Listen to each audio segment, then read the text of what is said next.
Assalamualaikum warahmatullahi wabarakatuh. Hi, I'm Dina Sarimah Bengi from the 5th semester TBI study program. I want to give a conclusion from the material about corruption and corrupt behavior.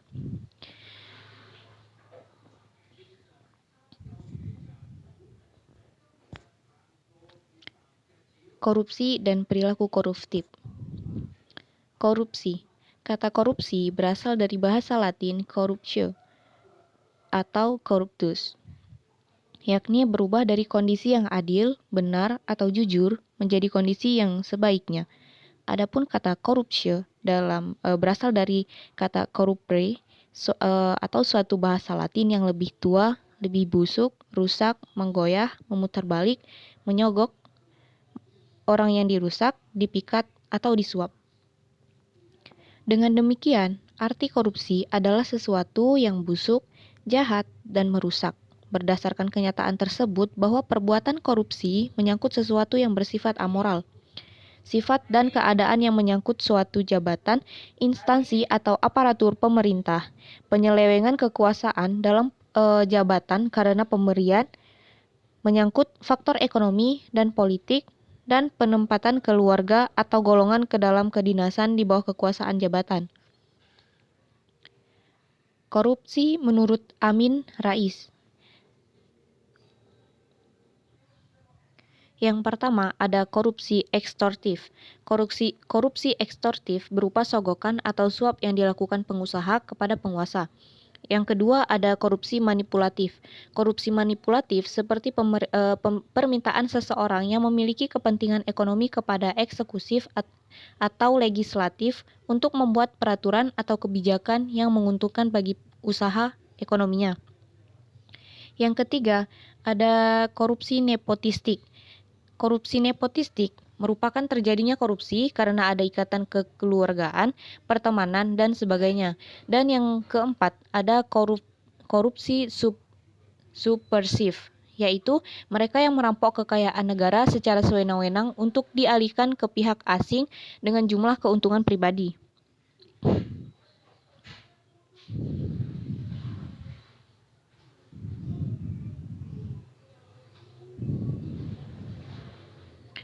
Perilaku koruptif. Dalam pemahaman sosiologi, perilaku seseorang dapat digolongkan ke dalam 3 hal yang utama, yakni sikap, tindakan, dan pengetahuan. Hubungannya dengan koruptif, yaitu segala hal yang berkaitan dengan sikap, tindakan, dan pengetahuan seseorang atau sekelompok orang yang menjebakkan dirinya dalam perbuatan korupsi. Salah satu upaya pencegahan terhadap potensi korupsi dengan menguatkan peran aktif keluarga sebagai agen sosial, diharapkan perilaku koruptif bisa diredukasi untuk tidak terus berkembang. Beberapa perilaku masyarakat yang banyak mencerminkan perilaku koruptif. 1. Ada pelanggaran lalu lintas. 1. Pelanggaran lalu lintas. Banyak sekali aturan dalam berkendara dan setiap aturan pasti memiliki dasar dan tujuan yang baik. Namun seringkali kita tidak sadar diri. Kita acuh dan tidak memiliki kejujuran di jalan raya. Lihat sekeliling kita. Banyak sekali dari pengendara ini yang tidak memiliki SIM atau surat izin mengemudi.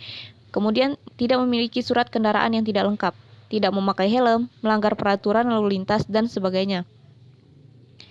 Apakah kita semua pernah bertanya kepada mereka? Jika kita pernah bertanya, pasti jawaban mereka, udah, nggak apa-apa, orang nggak ada polisi kok.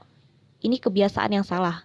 Apa mereka harus ditilang agar jerah? Nyatanya tidak. Dalam budaya kita, perilaku harus selalu diawasi oleh aparat, seakan-akan menjadi kebiasaan buruk yang terlihat biasa. Pada saat tidak ada petugas, mereka melanggar aturan dan berkendara seenaknya. Namun jika polisi melakukan tindakan penertiban, mereka menghindar.